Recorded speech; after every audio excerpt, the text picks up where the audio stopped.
que se llama célula eucariota, procede de la simbiosis de bacterias. Se juntaron y crearon una célula muchísimo más compleja.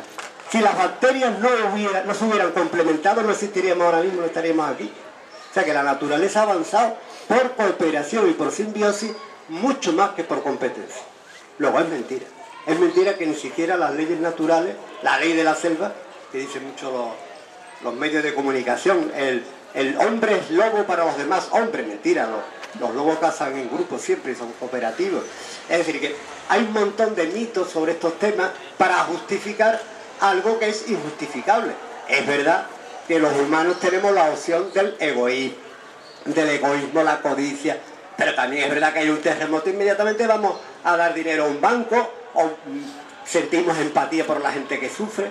Por lo menos parte del 99% de los que... El 1% yo creo que ya la empatía no la siente siquiera. Pero vamos, el resto de la población yo creo que la empatía existe sobre el dolor humano, sobre el sufrimiento, y esa empatía nos lleva a solidarizarnos y a ayudar a los demás. Bien, este ideario es el que hay que cambiar. Hay que insistir mucho más en la columna de la derecha e ir abandonando progresivamente la columna de la izquierda, porque es que si no, no vamos a solucionar los problemas que se nos avecinan. Bueno, para terminar, evidentemente el crecimiento es un mito. Es un mito porque es imposible. En un sistema finito es imposible. Y ya hemos llegado a ese límite. Ya estamos llegando a esos límites. Y en segundo lugar, porque no es verdad que ninguna de las cosas que se proclaman se haya conseguido con el crecimiento indefinido.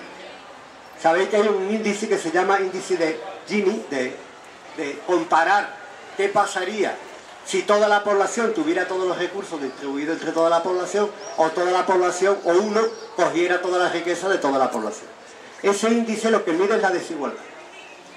Está aumentando en todos los sitios. No ha dejado de aumentar desde los años 70. Si queréis luego en un coloquio posterior planteamos por qué los años 70 es una fecha clave. Desde los años 70 la desigualdad no ha dejado de aumentar entre los países y dentro de cada país. Luego el crecimiento brutal que ha habido desde los años 70 hasta ahora no ha servido para nada. Para nada. No ha hecho más felices ni ha hecho disminuir la desigualdad. Nos ha esclavizado. Yo esta idea quiero dejar, por eso es que tenemos que acabar con la esclavitud. Estamos esclavizados por la idea de consumo, y precisamente tanto para el cambio climático como para el problema de los agotamientos de recursos hay que consumir menos. Y ya para terminar, algunas líneas de trabajo que hay actualmente. Sobre esto podríamos hablar mucho tiempo, pero yo solamente pongo algunas ideas. ¿Por dónde se está moviendo ahora mismo la gente? El movimiento decrecentista, el movimiento ecologista más concienciado, etcétera, ¿por dónde va? Bueno, pues crear comunidades ya. En algunos sitios son ecoaldeas, en otros sitios son comunidades dentro de las ciudades, que vayan, digamos, siendo un referente para lo que pueda venir luego. Creando redes ya. Esto se está haciendo en muchos sitios. En algunos sitios está más avanzado, en otros menos.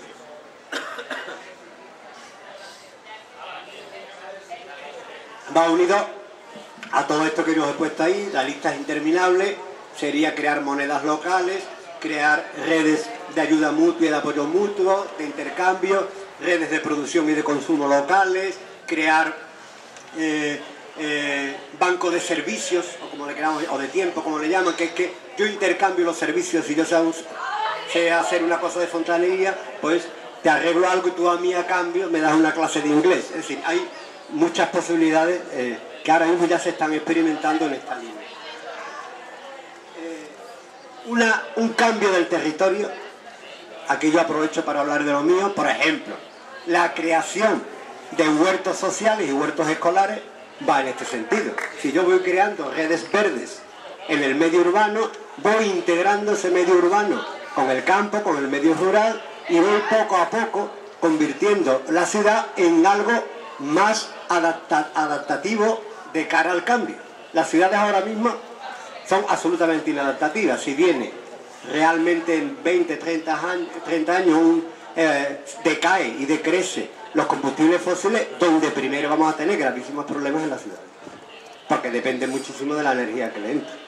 Entonces el ecosistema urbano es muy débil ante un cambio fuerte de este tipo.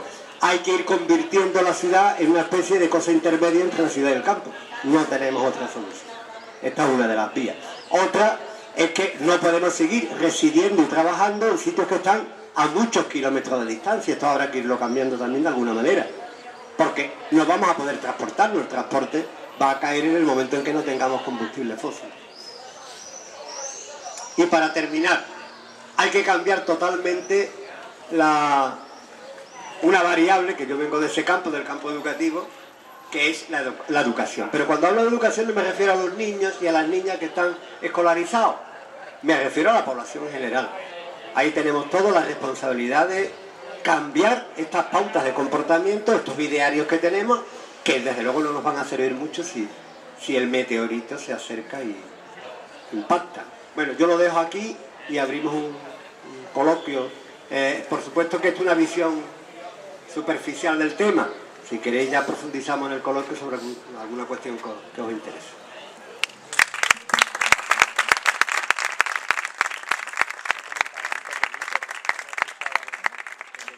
Si alguien no lo tiene, aquí hay más papelitos con el resumen de la charla. Bueno, muchas gracias, Eduardo. Vamos a abrir un turno de palabras. Si quieras, levante la mano.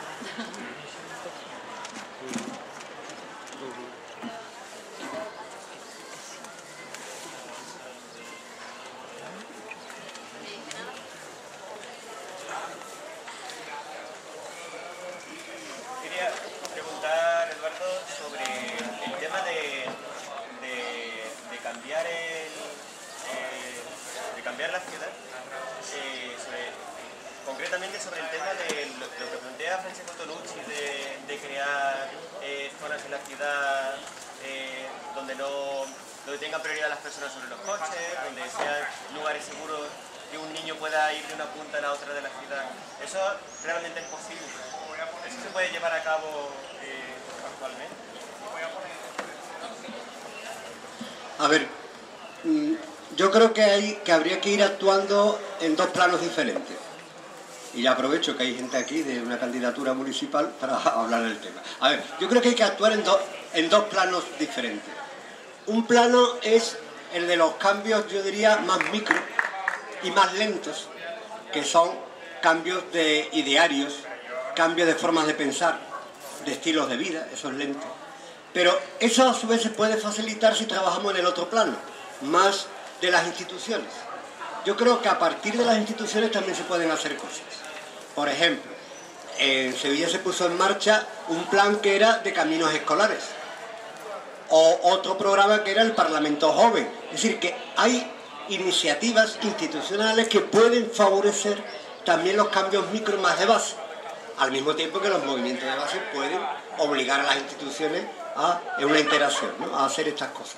Pero hay ya muchas experiencias acumuladas en este sentido. Claro, tú me dirás, ¿y qué hacemos con los coches, por ejemplo?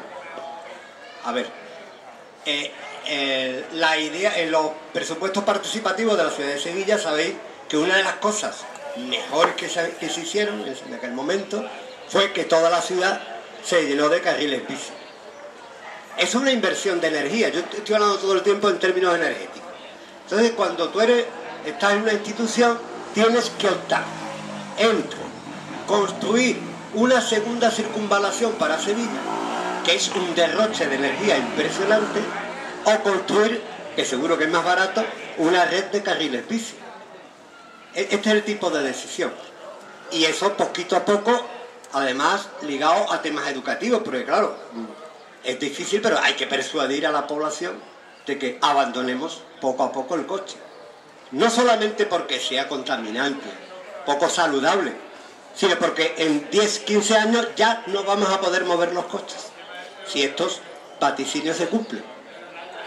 Pensar, claro, es que decir, es que ¿puede durar 50 años el petróleo? Claro que sí, pero si el petróleo está en decrecimiento, el coste se va a ir disparando. Cuando el petróleo sea tan caro que sea imposible llenar el depósito de gasolina, pues dejaremos el coche. Entonces, yo creo que lo que yo decía antes de oportunidad para el cambio es que por primera vez en la historia de la humanidad los movimientos sociales se encuentran con una situación que no está determinada por los movimientos sociales, sino por un factor externo, planetario, que es diferente. Y hay que aprovecharla. O sea, mi idea y lo que estoy intentando transmitir aquí es que hay que aprovechar esa, digamos, situación que nunca se ha dado, de que el propio planeta ya nos está indicando que hemos llegado a unos límites, que no podemos seguir creciendo como estamos creciendo, y eso hay que aprovecharlo para cambiar nuestra manera de ver el mundo, nuestro estilo de vida, que tendría que ser mucho más austero, ir a lo realmente importante, a la realización de la persona, a las relaciones interpersonales, al fomento del apego, a sentirnos bien con los demás, a sentirnos bien porque trabajamos en cosas bonitas que nos gustan. Es decir, que eso va a ser mucho más importante que el tener muchos bienes. Entonces, en ese sentido, menos puede ser más. Es decir, es una oportunidad para una llamada de atención, algo que nos viene de fuera, que nos va a decir, pues, queráis o no queráis, vais a tener de crecimiento. Queráis o no queráis, los niños van a ir andando al colegio en bici. Queráis o no queráis. Entonces, hay que aprovechar esa oportunidad para ir preparando el mundo en ese sentido. Yo insisto en una idea, a ver cómo lo digo. El meteorito, en mi opinión, va a llegar. O sea que va a llegar. Más tarde o más temprano, el 80% de la energía se va a agotar, porque son no renovables. Que sea en el 2030, hay autores que dicen que sobre el 2030 vendrá la crisis gorda, otros lo ponen más tarde. Yo espero que sea más tarde, evidentemente, pero hay que irse preparando y aprovechar lo que va a suceder para... Diréis, bueno, ¿y no hay mecanismos en el capitalismo para superar esta situación y seguir perpetuándose como ha hecho hasta ahora? Si lo hace, si lo arregla, ya no sería capitalismo. Porque es consustancial al capitalismo el crecimiento indefinido. Os pongo un ejemplo, y ya no os canso más, ¿eh? Ahora mismo el capitalismo está basado fundamentalmente en la creación de deuda. Fijaros el mecanismo de la deuda como es. Si yo tengo una deuda y el banco a mí me da dinero, una hipoteca, por ejemplo, el banco espera que yo vaya a pagar esa deuda. Es decir, es, digamos, un adelanto de la energía que yo voy a utilizar en el futuro. No sé si lo entendéis en términos energéticos, ¿eh? Todo el mundo está endeudado, los países, las familias, los bancos, hasta aquí, están endeudados hasta aquí. Y toda la deuda se basa en la idea de que en el futuro vamos a seguir creciendo. Fijaros, es un mito. El mito es, España tiene una deuda de no sé cuántos millones y millones de euros. El mito es pensar que va a haber recursos para que yo pueda resarcirme de esa deuda en el futuro creciendo mucho. Mentira. Nunca vamos a crecer como hemos crecido en los años 60 y 70, porque no habíamos llegado al límite. Ya estamos en el límite. Si estamos en el límite, nunca se podrán pagar las deudas, ni las familiares, ni la de los bancos, ni la de los países. Es imposible pagarla porque no habrá energía para producir suficiente como para pagar la deuda. Es que es así de sencillo.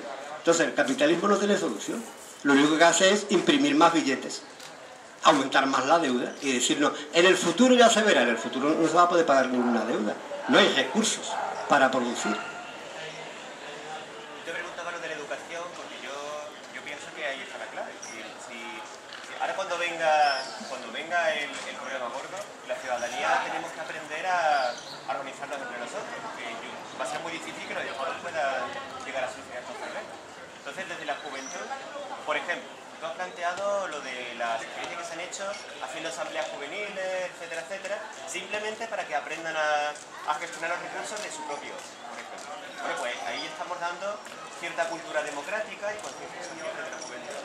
Entonces, tú dices que ha habido experiencias en otras ciudades. Es interesante que lo conozcas. Lo que pasa es que todavía es muy limitado. Por ejemplo, las experiencias que hay de parlamento joven y de participación de la gente joven y de los niños en temas de gestión es muy limitado. O sea, todavía, por ejemplo, en primaria, los alumnos y las alumnas no tienen ningún tipo de representación estudiantil en el consejo escolar. O sea, es muy limitado todavía. En secundaria la representación es simbólica. Claro, ¿el camino cuál sería? que realmente la gente joven participara de verdad. Hay experiencias ya en este sentido, o sea, que ellos decidan, pues el ayuntamiento tiene que hacer esto, y es lo que hemos decidido la gente joven de Dos Hermanas, y ahora negociamos con el ayuntamiento que esto se haga. Esa es la participación de verdad. El asistir a una sesión de un plenario del ayuntamiento, hombre, algo se aprende del parlamentarismo, del funcionamiento del ayuntamiento, pero todavía no le estamos dando de verdad participación a la gente joven, por ejemplo. Entonces habría que empezar a iniciar experiencias de participación real, o sea, que ellos pudieran discutir temas de verdad y cosas que se puedan hacer y tomaran decisiones en la línea del proceso este que hubo de presupuestos participativos en Sevilla, o sea, que tú realmente puedas decidir dónde va a gastar un ayuntamiento su dinero.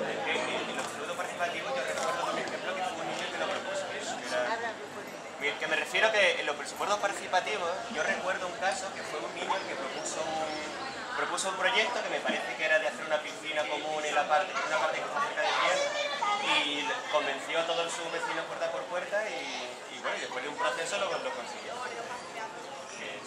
Yo creo que esa es la vía. Claro que eso significa cambiar, por ejemplo, el funcionamiento de las instituciones, las escuelas, los institutos ahora mismo no van por ahí. Habría que cambiarlo, los ayuntamientos tampoco. Está bien que los niños vayan al ayuntamiento un día, pero no están muy abiertos a que se pueda decidir de verdad. Así que, poquito a poco habrá que ir cambiando. Y yo estoy contigo que la clave está en las generaciones jóvenes. ¿Por qué? Porque yo no sé lo que voy a durar, pero yo no sé si voy a ver el impacto del meteorito. Mi hija, que tiene ahora mismo 9 años, seguro que le coge. Y a mí me preocupa mi hija. Y me preocupan las hijas y los hijos de todos vosotros. Es decir, que a ellos les va a coger. Entonces, tenemos que hacer especial hincapié en la gente joven porque están viviendo en un mundo absolutamente mítico.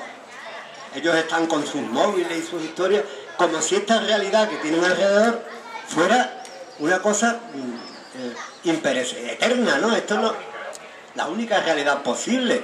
Y esto en 10-15 años puede cambiar radicalmente. Entonces hay que irlos preparando para otro. Y fijaros, yo no soy tampoco contrario a las nuevas tecnologías. Creo que las nuevas tecnologías, como cualquier tecnología, puede ser una herramienta útil. Es más fácil ahora crear redes con las nuevas tecnologías. ¿Por qué? Porque estamos igual que estamos conectados para lo superficial y las tonterías, podemos estar conectados para cosas mucho más importantes. Y eso es importante. Entonces hay que utilizar las nuevas tecnologías para fomentar. Yo, por ejemplo, estoy en el campo mío educativo en una red que es presencial una vez al año y luego en cada grupo de trabajo, pero es virtual todo el año. O sea, todo el año estamos mandándolo y la red funciona muy bien. Es decir, que yo creo que este tipo de nuevas tecnologías, de experiencias que ya hay, de buenas prácticas, tendríamos que utilizarlo en los ayuntamientos, habría que utilizarlo en las entidades. Fijaros, a pesar de todo lo que se habla de tomar el poder político y el gobierno y tal, casi veo mucho más importante el poder municipal ahora mismo para todo este tipo de cosas que muy por arriba, porque es el que está más próximo a la ciudadanía, a las necesidades de la gente y el que puede ayudarnos a organizar mejor el cambio. No se trata de tomar el poder, se trata de crear la alternativa.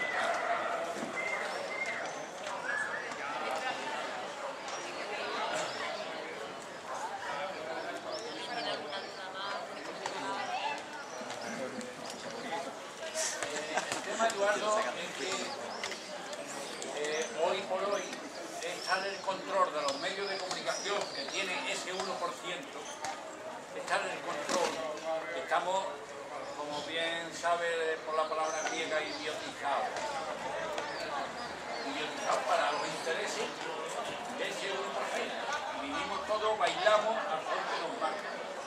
Entonces, se da la circunstancia de que, por ejemplo, en Sevilla, por poner un ejemplo, y hubiera pasado aquí algo similar, el grupo político que se presenta con un programa más cercano a lo que tú defiendes, pues saca un 1% de los votos, no saca más. Y aquí pues porque no ha sido un programa muy ecologista, y aquí hablamos de las cosas que en Sevilla habló de un grupo, pues no sé, hubiéramos perdido más votos de los que ya se han perdido por otras circunstancias. Entonces, es un trabajo muy difícil, Aquí vivimos en una barriada de cerca de 40.000 personas. Aquí ha habido, afortunadamente, hemos podido traer personas como tú que tienen muy claro esta cuestión. Pero vamos, hemos tenido también pues, a economistas que también tienen muy claro, como Manuel Delgado Cabezas, el tema de la economía dependiente andaluza, de qué empresa en vez de depredador y tantas cosas. Hemos tenido a Félix Talego, que también lo conoce, hablándonos de la renta básica, que es básico también. Y bueno, somos los que somos, no somos más, y se ha hecho mucha difusión en el barrio. Se está haciendo un esfuerzo enorme. Somos los que somos en una barriada de aproximadamente 40.000 personas. Así están las cosas. O sea, tenemos que luchar contra gigantes muy poderosos que nos tienen muy idiotizada a la población y muy enajenada de todo esto. Porque sus intereses, nosotros bailamos, vuelvo a insistir, al son que a ellos les interesa y que no. Entonces, bueno, estamos haciendo lo que se puede. Y yo, a pesar de todo, soy optimista de que podemos hacer más cosas. Optimista en ese sentido, de que podemos ampliar, mejorar todo esto. Pero llega un momento en que, aunque uno sea pesimista, bueno, debemos hacer lo que creemos en conciencia. No vayamos a ganar, aunque no vayamos a conseguir a lo mejor 5 concejales, aunque consigamos uno o no consigamos ninguno. Por simplemente sentirte en paz contigo mismo, pero claro, para que tú te sientas en paz contigo mismo tienes que estar informado. Para que te plantees la situación tienes que estar informado. La mayoría de la gente actuamos, consumimos, depredamos, somos conscientes de lo que estamos haciendo, de la salvajada que estamos haciendo contra nosotros mismos. Y bueno, y las generaciones futuras pues ya estamos viendo. Se está dando en buena medida que algunos de los viejos somos los que ahora mismo estamos en la vanguardia, algunos de los viejos. Que los niños nacen ya con la tele y con lo otro y con lo otro. Eso sí, un niño que nazca ahora debe 22.000 euros por cabeza por ser ciudadano español. Y los padres, la mayoría no lo saben. Ese niño que acaba de nacer ya debe 22.000 euros. Sí, a ver, yo desde el principio he insistido en una idea y es que está sucediendo algo que no tiene nada que ver con la tensión tradicional entre el 1% y el 99%. Es como si hubieran llegado los extraterrestres, no sé si entendéis la idea, es decir, hay algo externo al sistema social que está pasando. Y eso es oportunidad para el cambio. ¿Qué significa que es oportunidad para el cambio? Significa que como va a pasar, puede ser que la receptividad de la población a determinadas ideas vaya cambiando en la medida en que esto que va a pasar vaya pasando. Es decir, tú puedes negar que el meteorito llega, pero cuando el meteorito aparezca ahí en el cielo, tu receptividad en relación con esa información que antes lo negabas, ya no puede ser la misma. Los humanos somos seres adaptativos. De hecho, el movimiento social que hay ahora era impensable hace 5 años en este país. ¿Y qué ha cambiado? Una crisis económica que ha cambiado la receptividad en una parte importante de la población respecto a toda esta temática política. Y la política que hace 5 años no interesaba a muchos sectores de la población, ahora mismo interesa. Por supuesto que ahora mismo son sectores minoritarios, pero esto es como el cambio climático. Cuando veamos que no podemos suministrarnos de alimentos porque los ecosistemas no los hemos cargado, cuando veamos que los acuíferos están cada vez más contaminados y no vamos a tener agua, es decir, que a medida que el planeta vaya apretando más, que lo va a hacer, porque eso es lo que nos dice la ecología, pues la receptividad de la población. Y lo que hay que tener es prácticas referentes ya mismo para decirle a la gente, a ver, te están diciendo que lo mejor es que comas tomates en invernadero. Un invernadero tiene una tasa de retorno energético casi de 1. Eso no sirve para nada. Es absolutamente nada resistente al cambio. Lo que hay que poner es cultivos de agricultura ecológica que tengan una tasa de retorno energético muy alta, porque aprovechan, entre otras cosas, todos los residuos orgánicos, que ahora mismo nadie los aprovecha. Es decir que hay que ir dando ideas, un ideario distinto para que en la medida en que el planeta apriete, que ya digo, va a ir apretando cada vez más, la población será más receptiva. Y yo sí, yo sí creo que los seres humanos somos adaptativos. Soy pesimista en el sentido de llegar a grandes mayorías, pero yo sí creo que los seres humanos somos adaptativos. Y cuando realmente, es lo que yo hablaba antes de tomar conciencia de la situación de riesgo, cuando realmente cada vez un sector más amplio de la población empieza a tomar conciencia de la situación de riesgo, estas ideas y estas cosas que decimos pueden ir calando mucho más. Fijaros, os doy un dato. ¿Cuál es el mensaje de los medios de comunicación ahora mismo? El mensaje es: esta crisis es coyuntural y dentro de pocos añitos van a vivir como se vivía en los años 70, 80 y 90. Muy bien. Como no va a pasar, el engaño tú lo puedes mantener 4 años, 8 años, llegará un momento en que ya no puedes mantener el engaño. O sea, ¿qué es lo que está jugando en este caso, aunque sea en principio algo duro, ¿no?, a favor de los movimientos sociales? Que por primera vez el capital no tiene manera de solucionar el problema. Yo insisto, los primeros estudios sobre el cambio climático y sobre el agotamiento de los recursos son de los años 70. Estamos en el 2015. Han pasado 40 años. En 40 años no han dado ninguna respuesta a los dos problemas, ni al cambio climático ni al agotamiento, porque no tiene respuesta. Eso, que en principio es muy duro, es un factor positivo para los movimientos sociales, porque es que no van a tener manera de solucionar estos temas. No pueden solucionarlo porque la solución iría en contra de la propia lógica del sistema. Sería un suicidio del sistema. O sea, un sistema basado en lo local, en las redes, no jerarquizado, polivalente, donde el conocimiento no es poder, sino el conocimiento está distribuido. Basado en todo esto, es antitético totalmente al sistema capitalista. Es su antítesis. Ellos no lo pueden cambiar. No pueden cambiar el sistema. El sistema va a cambiar por la fuerza. Hay una opción mala, y yo ya os lo digo. La opción mala es que los movimientos sociales no sepamos crear condiciones adecuadas si viene el impacto del meteorito, y realmente es una posibilidad. La película Mad Max sea verdad, a eso yo le tengo miedo. O sea, que sea lo que llamamos un decrecimiento caótico. Dentro del decrecentismo llamamos decrecimiento caótico a un decrecimiento que, al no estar organizado el proceso, pues eso ya sale por donde sea. Podrá haber fascismo, neofeudalismo, ahí ya hay cantidad de hipótesis sobre cómo sería una sociedad del futuro en un decrecimiento caótico. Lo que hay que luchar porque el decrecimiento no sea caótico. Como sea caótico no sabemos. Ir a ver la película de Mad Max, eso sería un decrecimiento caótico. Todo el mundo luchando contra todo el mundo y por los poquísimos recursos que hay. Que queda una lagartija, el que la coge se la come. Ver la película, es decir, hay muy pocos recursos y hay una batalla por los recursos. El que tiene el agua monta una ciudadela con el agua y es el dictador que controla el agua. Ese es un mundo también posible. Contra eso yo creo que hay que luchar y hay que ir construyendo otra alternativa en la que no vayamos a un decrecimiento caótico. Porque lo que sí os digo, y esta es, digamos, la tesis central de la charla, el decrecimiento va a llegar, queramos o no. Podrá ser justo, ordenado o caótico, porque el sistema no tiene respuesta. Va a llegar. Que llegan 30, 40, 50 años, eso no lo sabemos, ya depende de las hipótesis. Y no lo estoy diciendo por ideología, lo digo como ecólogo. Va a llegar, inevitablemente, porque ya estamos en los límites que el mismo planeta nos pone.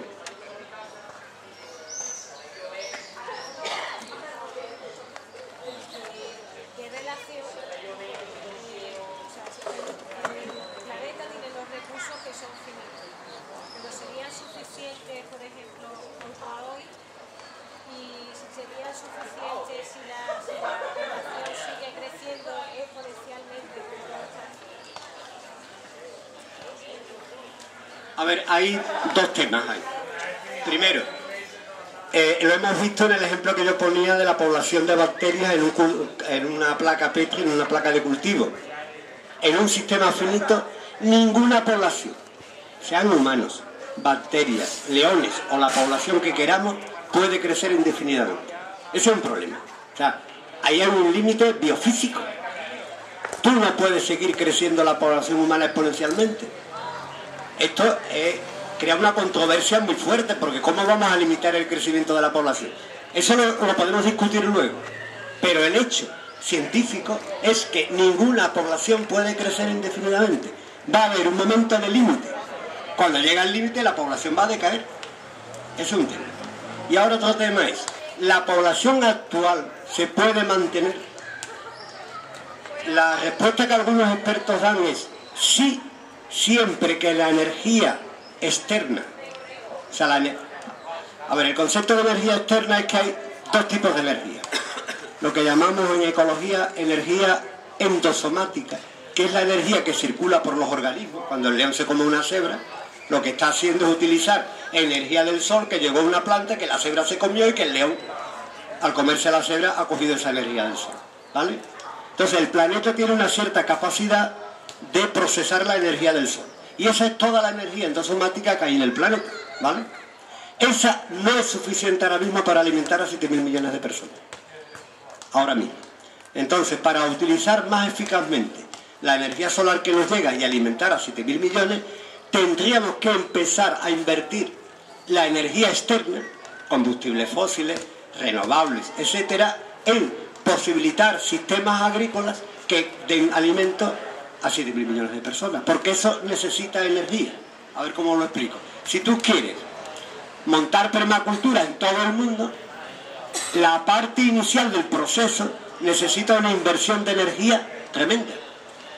Ahora todavía tenemos esa energía externa, lo que dicen hay que utilizarla. Es lo mismo que las renovables. Las renovables tienen tasas de retorno energético muy bajas. O sea, están algunas de 5, de 10, de 12. ¿Eso qué significa? Que para construir aerogeneradores y mantenerlos, tú necesitas muchísima energía. La idea es, yo tengo todavía energía barata, del petróleo, del carbón, empleémosla en invertir en energías renovables, porque en el futuro no vamos a tener ese plus de energía. Entonces, la respuesta que yo daría es, cuanto antes empecemos a emplear la energía disponible en crear las condiciones para una forma de vida en un planeta con menos energía, cuanto antes lo hagamos, más posibilidad de que los 7.000 millones sobrevivan. Si no, los cálculos que hay por ahí, si no hacemos esto, es que volviendo a una agricultura tradicional pueden vivir 2.000 millones. Sobran 5.000 millones. Esos son los cálculos, son terribles, pero es así. O sea, que si tú vuelves a la agricultura del siglo XIX, pues puede alimentar a unos 2.000 millones de personas, nada más. Entonces habría que invertir ahora mucha energía en preparar bancales de permacultura, en preparar una organización social donde no haya que desplazarse mucho, en preparar, localizar todo el sector secundario. Es decir, que esos cambios que requieren energía habría que estarlo haciendo ya. Es lo mismo que el cambio climático. Los científicos lo que dicen es que cuando llegue el punto de no retorno ya da igual lo que hagamos. Si el punto de no retorno llega dentro de 10 años, ya puedes tú decir, ya no voy a emitir más dióxido de carbono a la atmósfera, ya ha dado igual, ya el proceso ha empezado. La corriente del Golfo se ha ido por otro lado. ¿Habéis visto la película El día de mañana? Yo la recomiendo, científicamente muy mala, pero sí tienes razón en una cosa. Las corrientes marinas dependen de la cantidad de sal que haya, la concentración de sal en el océano. Si tú deshielas toda Groenlandia, todo el Ártico y toda la Antártida, hay mucha más agua dulce en el mar y no solamente sube el nivel del mar, es que las corrientes marinas van a cambiar de sitio. Se van a ir para otro lado, van a dejar de existir. Esos cambios se pueden dar. Eso provoca cambios climáticos brutales. Tan brutales como que Inglaterra se la haría, por ejemplo, el norte de Europa, helados.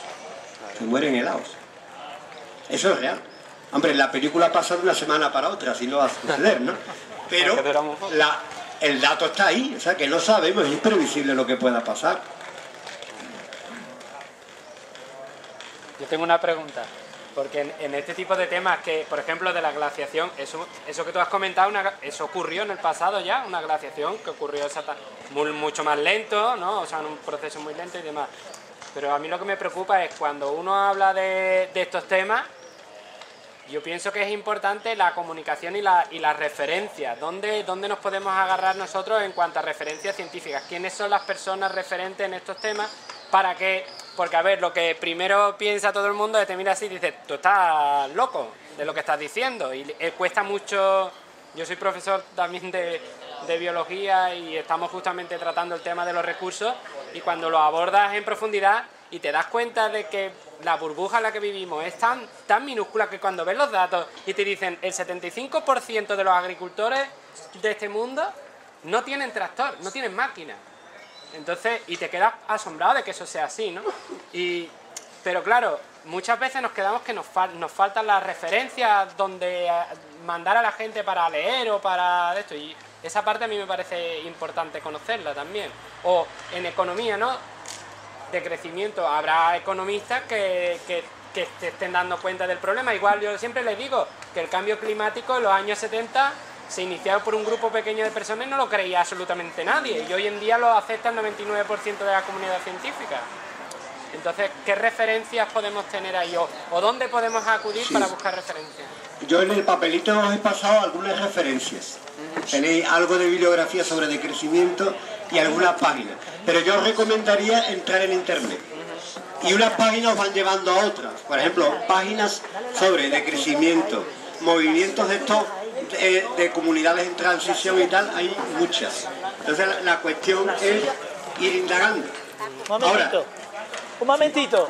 Que es que... No os quitéis. No os quitéis, o vamos a dejar la silla blanca. Solamente... Darle la silla blanca, eso es. Sí, lo que pasa es que me parece a mí que en realidad el plan lo tienen bien hecho, que el plan es... Ya no iremos a freír espárragos, y los que queremos... Ya está, es que ese es su plan. Su plan es, bueno, cuando llegue llegó, y nos sobreviviremos lo más fuerte. Y punto, y ese es su plan, porque se sabe que el petróleo va a llegar hasta donde va a llegar, y se sabe ese tipo de cosas. Es que... Bueno, pues si seguís, darle otra silla, ¿no? Otra. Ah, que no quiero.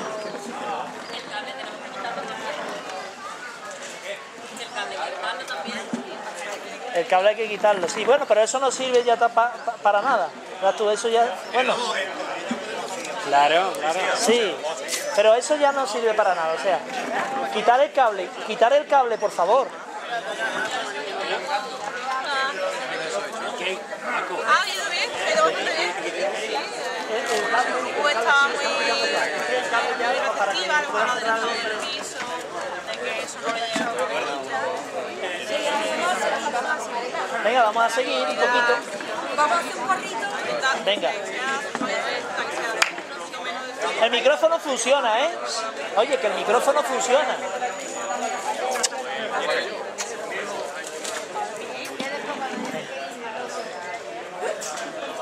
Que no sé quién va a hablar. Álvaro. A ver, seguimos, Yo en el tema que tú planteabas de la información, hay como dos planos distintos. Hay un primer plano que es enterarse de lo que es el decrecimiento, de lo que es el movimiento decrecentista, de lo que opinan ahora mismo muchos grupos que están trabajando en este sentido. Y hay luego un segundo plano que ya es más complicado, que es qué conceptualización hay detrás de todo esto. Cuando yo he dicho antes, una organización en red tiene una resiliencia mayor que una organización jerárquica. Esto ya no es un tema solamente de decrecimiento, es un tema de teoría del sistema, del paradigma de la complejidad, es decir, que hay ahora mismo muchas líneas de pensamiento científico, filosófico, epistemológico, que van en el sentido de estudiar estas cosas. O sea, si hay cambios, ¿qué es más resistente? ¿Una red horizontal o una organización prismática y jerarquizada? Ellos estudian esto y matemáticamente ven que realmente es mucho más resistente una red horizontal. El tema ecológico tiene estos dos planos también. Hay una ecología que, digamos, es pensamiento ecologista, que es un poco de lo que hemos estado hablando hoy, pero detrás todo el tiempo, fijaros, yo he intentado meter algún concepto que ya no es pensamiento ecologista, es ecología-ciencia. Claro, ese otro plano es más profundo, pero es donde están las claves. Es decir, cuando yo hablo de límites, pues esto empezó en los años, bueno, empieza en el siglo XIX, pero ya en los años 40 y 50 muchos ecólogos empiezan a trabajar la idea de límite. Y de ahí viene luego la idea de capacidad de carga, que es otro concepto de un ecosistema. Es decir, un ecosistema puede admitir, por ejemplo, una determinada cantidad de seres vivos. Cuando llega a su límite, eso se acabó, ya no puede admitir más gente, esa es su capacidad de carga. Y luego de los conceptos de factor limitante de capacidad de carga se ha pasado a un concepto más reciente, en los años 80, que es huella ecológica, que es lo mismo pero expresado en el sentido de cuánto territorio necesito yo para vivir como estoy viviendo. Pues 7 planetas como este. Claro, tú te das cuenta que es una barbaridad. ¿Cómo vas a tener 7 planetas si tienes uno? O sea, el concepto de huella ecológica o el concepto de capacidad de carga de un ecosistema o de factor limitante son conceptos ecológicos que para el que quiera profundizar más, yo le recomendaría ya que leyera cosas de ecología, pero de ecología es ciencia. O sea, que los científicos están trabajando en esos temas. Y yo animaría al que quiera profundizar más a leer 2 autores que son los padres de toda esta movida, que son Odum y Margalef, que en los años 70 Odum sacó su libro de ecología, pues sería en el 71, 72, Margalef en el 74. Esas son las 2 obras cumbres de la ecología moderna, de la ecología energética. Ellos son estudiosos de la ecología desde el punto de vista de la energía. Y de ahí han digamos, bebido muchísima gente luego, porque ellos sentaron un precedente y ya hoy en día no se define el ecosistema como se define en los libros de texto de seres vivos, seres no vivos en interacción, sino que se da una definición de flujo de energía y de circulación de materiales y una definición trófica, energética de los ecosistemas. Eso se lo debemos. Y luego Margalef tiene en el 80 y algún libro que yo veo absolutamente recomendable, que es la biosfera entre la termodinámica y el juego. Me parece absolutamente básico porque está toda la base de esto que estamos hablando. Él ya en ese libro hablaba de cómo la humanidad tenía ahora mismo un plus de energía externa, de energía exosomática, pero que eso se le iba a acabar. O sea, este hombre ya lo estaba planteando en su libro, que eso se le acababa en poquísimo tiempo. Antes hablabais de los cambios. Claro, es que una glaciación es un cambio a lo largo de miles y miles de años. Nosotros en 100 años estamos produciendo un cambio de esa envergadura, en 100 años. Porque claro, el tema es que toda la energía almacenada por la fotosíntesis durante millones de años en forma de combustibles fósiles, la liberas en 100 años a la atmósfera. Eso es un cambio. A la gente dice, pero ¿qué importancia tiene que el dióxido de carbono de las combustiones vaya a la atmósfera? No es que simplemente estamos alterando brutalmente la composición de la atmósfera en 100 años. Y en 100 años vamos a provocar un cambio climático fortísimo, fortísimo. Pero yo lo que veo que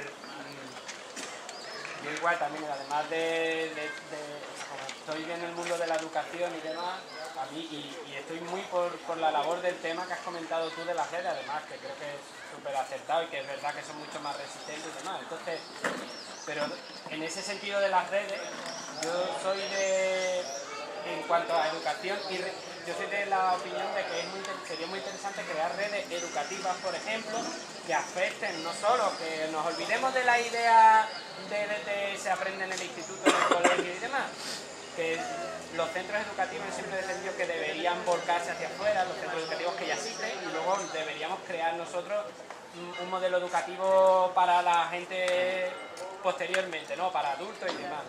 Y una de las cosas que veo importante es educar en conceptos básicos de ciencia, de biología y demás, porque si no corremos mucho el peligro de caer de salir de una religión para meternos en otra, en el sentido de tú a la gente luego le quieres explicar igual lo que tú comentas, que vas a necesitar mucho petróleo, mucho tal durante un tiempo corto para invertirlo, para fabricar aerogeneradores, para fabricar tal. Y te vas a encontrar la oposición de gente que no comprende eso que se está proponiendo. O como cuando dice, si tienes que elegir entre una central nuclear y una de carbón, el político lo tiene claro, porque él tiene aquí 4, 8 años, 12 años de gobierno. Él va a apostar por el carbón clarísimamente. Porque eso te mata, pero poco a poco.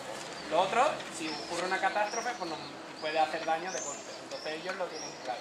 Entonces me refiero que hay conceptos que la población creo que debe conocer y que a mí me gusta mucho la idea que tú has comentado de las redes, eso me ha encantado, que es algo que me parece imprescindible. Yo trabajo en educación ambiental en educación ambiental se empezó en los años 70 con las plantitas, los animalitos, y ahora mismo ya la educación ambiental está en esta onda de decrecimiento, educación ambiental para la acción ciudadana.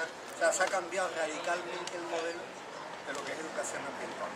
O sea, que está bien proteger a los animales, a las plantitas y tal, pero claramente la educación ambiental ahora mismo está optando por el cambio social. Es una educación para el cambio social. Lo que sí... No, coge el micrófono. Que... El micrófono lo puedes coger, es que se escucha luego aquí mejor. Sí, que lo que estoy planteando quizás es todavía más fuerte. Desde el punto de vista energético, no tiene sentido que mi hija, que tiene 9 años, dedique, desde el punto de vista de eficacia energética, aproximadamente un 80% o un 90% de su actividad cotidiana a cosas que no tienen nada que ver con la preparación para un mundo de baja energía. No tiene sentido que estudie las matemáticas que estudia, no tiene sentido que estudie el conocimiento del medio que estudia, la lengua que estudia, las cosas que hace en el colegio. Es decir, que estoy siendo mucho más radical, habría que cambiar totalmente la perspectiva. O sea, cada actividad humana tendría que ser redefinida con parámetros de decrecimiento, que esto es muy fuerte. Tú te tienes que plantear, ¿nos hace falta hacer esta actividad o no? Al león le vendría bien para estar dentro de ese equilibrio energético hacer esto o no hacerlo. Claro, eso lleva a replantearte muchas cosas, porque fijaros la cantidad de horas que en nuestra vida dedicamos, horas que se traducen en gasto energético, la cantidad de horas de nuestra vida que dedicamos a cantidad de tareas que no tienen mucho que ver con la supervivencia, como comunidad o como grupo. Si hay un mundo de baja energía, esto va a desaparecer totalmente. A lo mejor los niños tienen que formarse en la polivalencia, que un niño va a tener que aprender cómo arreglar una cosa, cómo cultivar, cómo cosas que ahora mismo no hacen. ¿Por qué? Porque no va a haber un especialista, tú no vas a tener a lo mejor un especialista que te arregle un motor, tú tendrás que saber de todo, tendremos que ser polivalentes. ¿Por qué la polivalencia? De nuevo por la resiliencia, es decir, las personas polivalentes son mucho más adaptativas respecto a un cambio fuerte que una jerarquización de gente hiperespecializada. ¿Para qué me sirven a mí los superespecialistas? Si en mi comunidad a lo mejor no los voy a tener. Pues todos tendremos que saber de arreglar cosas, todos tendremos que saber de reparar objetos, de construir objetos, todos tendremos que saber de cultivar, de recolectar, es decir, que habrá que ser mucho más polivalente. La educación va a cambiar radicalmente. Yo, en un mundo de esas características, entiendo que los niños estarían mucho más horas de las que están ahora mismo trabajando en la comunidad. Ivan Illich ya planteaba en los años 60 que la escuela, él lo decía desde el punto de vista del sistema capitalista, que era una institución que estaba abocada al fracaso, pero es que desde el punto de vista del decrecimiento la escuela no tiene sentido. Va a llegar un momento en que no vamos a poder mantener universidades y escuelas, habrá que mantener determinados expertos, porque sí es bueno que haya gente especializada para algunas cosas, pero la educación tendrá que ser comunitaria, igual que los cuidados, el tema de los cuidados que está ahora de moda, los cuidados van a tener que ser comunitarios como sucedía en el pasado. Y tendremos que volver a un régimen más tribal, más de otro tipo, porque en un mundo de baja energía la hiperespecialización no va a funcionar, no va a funcionar. Entonces, lo que yo apunto es que a largo plazo el cambio es mucho más radical. No solamente es que los niños den más ecología en la escuela, es que a lo mejor hasta desaparece la escuela, porque es inviable, porque no podemos permitirnos que un porcentaje de la población se dedique a ser maestro. Y yo soy maestro, pero lo digo, que a lo mejor sobramos los maestros también, y tiene que ser la propia comunidad la que asuma la función educativa, porque no va a haber otro remedio que hacerlo, porque habrá que dedicar muchas más horas a cultivar, habrá que dedicar muchas más horas a reparar objetos, habrá que dedicar muchas más horas a fabricar ropa. ¿Cómo difundimos esto? ¿Qué? ¿Cómo lo difundimos? Yo creo que vamos a tener que necesitar otro espacio para decir cómo hacemos posible que esto llegue a muchas más personas, a mucha más población. ¿Cómo lo difundimos? No sé. Ahora mismo lo que la gente está haciendo en estos movimientos, vamos, tú lo decías, es hacer cosas en esta línea. Hacer cosas en esta línea, que la gente vea que se hacen cosas en esta línea. Yo aprovecho para decir que, por ejemplo, para mí la Asociación Monte Quinto Ecológico es una comunidad que se ha creado que va en esta línea. Las redes en las que yo estoy de enseñanza son todas en esta línea. Que estoy en redes de enseñanza, van por ahí. Que pueden participar en un momento dado, que ahora se ha participado en la redacción de unas bases para una nueva ley de educación, ¿vale? Eso está por arriba, es más, es súper estructural, ¿no? Pero que nosotros estamos trabajando de base mucho en esta línea de... ahora mismo, por ejemplo, de elaborar materiales didácticos sobre temas de decrecimiento, cómo trabajar temas del agua, de la energía, el huerto escolar. ¿Y por qué trabajamos en esa línea? Porque pensamos que hay que ir creando referentes para ese futuro. Por otro lado, ¿cómo convencer y persuadir a la mayoría de la población? Lo que yo ponía aquí, oportunidad. Va a ser una oportunidad porque cada vez va a estar la cosa más clara. Ahora mismo todavía, digamos que estamos viviendo de la energía que disponemos, que hay bastante, pero dentro de 10, 15, 20 años esto no va a ser así. Y como no va a ser así, inevitable. Hay expertos en decrecimiento que ligan la crisis económica con un comienzo de una crisis permanente. No se va a salir de la crisis económica. Todos los mecanismos que el capitalismo ha empleado para salir de una crisis económica ahora no pueden ya funcionar. Porque los mecanismos siempre han sido los mismos. Aumentar el mercado, conquistar nuevos mercados o conquistar nuevos recursos. Y ya eso se acaba. Ni hay nuevos mercados, ni hay más territorio que conquistar, ni nuevos recursos que conseguir. No tiene ninguna salida al capitalismo. La única que están haciendo es imprimir billetes e incrementar la deuda. Pero ya digo, la deuda parte de una base de mantenimiento del crecimiento del Producto Interior Bruto. Si tú no creces, tú no puedes pagar ninguna deuda. Si tú no ganas dinero, tú no puedes pagar tu hipoteca. ¿Qué es lo que pasa? Que nos van a desahuciar a todos. O sea, la metáfora es esa, todos seremos desahuciados. Es decir, va a ser imposible, claro, va a ser... El sistema entra en un caos, o sea, no puede solucionar las contradicciones, porque no hay manera ya de solucionarlas, no hay dónde acudir. Fijaros que el gran mito era China. China está bajando ya su Producto Interior Bruto y no parece que vaya ya a aumentar, sino que vaya en declive. Si el motor de la economía va en declive, fijaros cómo está el resto, el patio.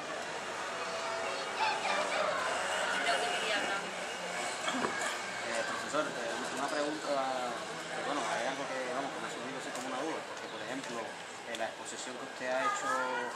Háblame de tú, por favor. Bueno, la exposición que usted... Bueno, me es difícil.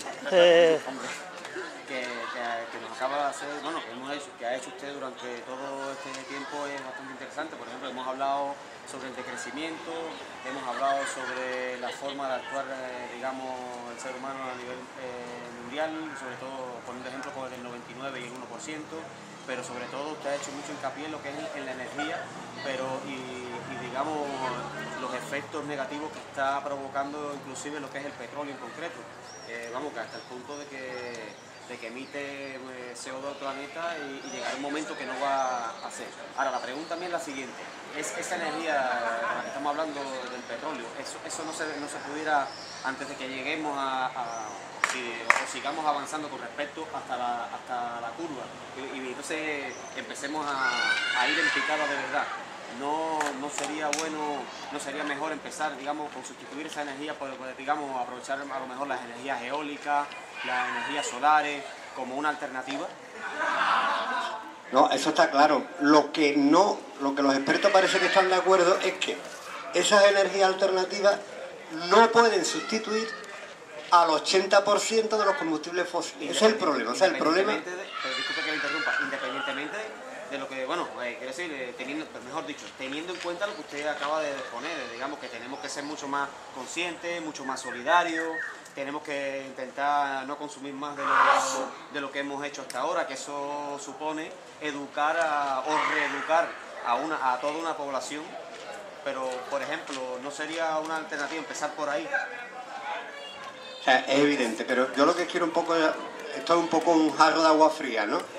A ver, la tasa de retorno energético de una célula fotovoltaica es bajísima. No recuerdo ya si es 2 o 3, o sea que es bajísima, muy mala.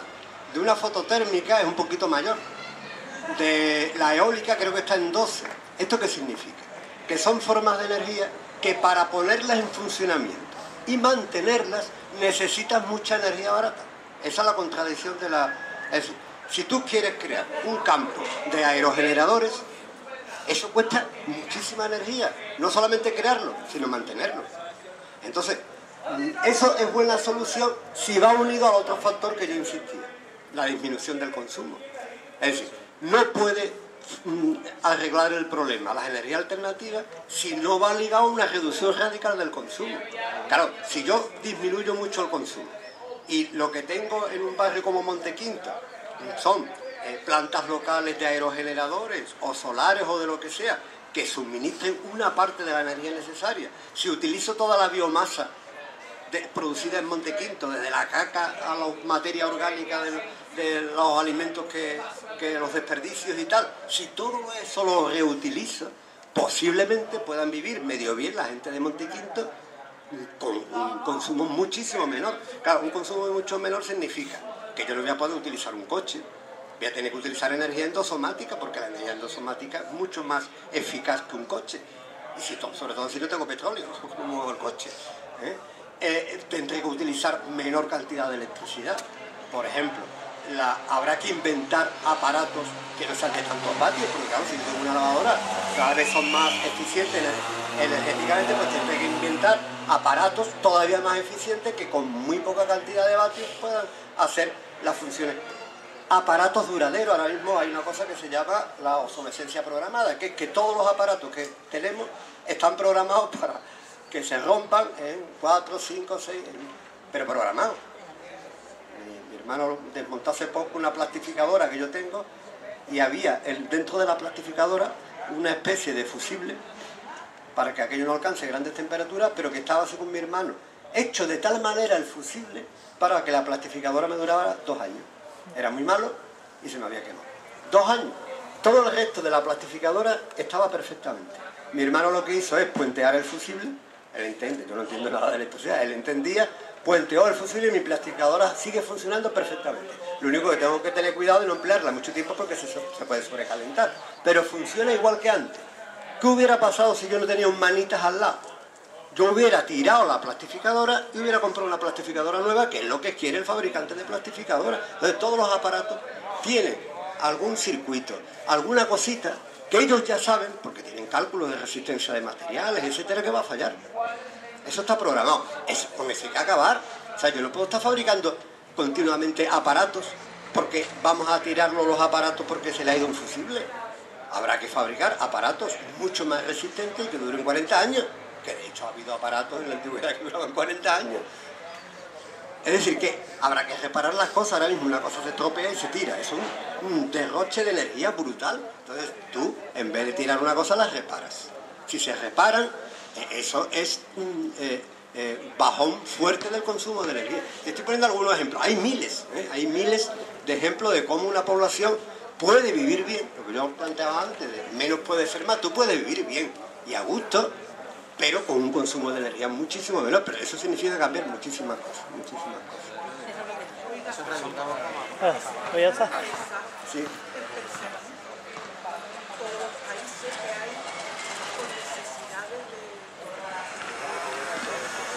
Claro, eso es parte de uno de los problemas que plantea el decrecentismo, y es que no todo el mundo puede decrecer por igual.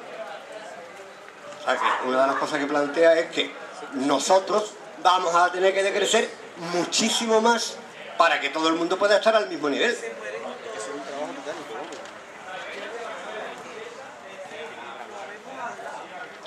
Sí, pero fijaros, ¿por qué se mueren los niños en el tercer mundo?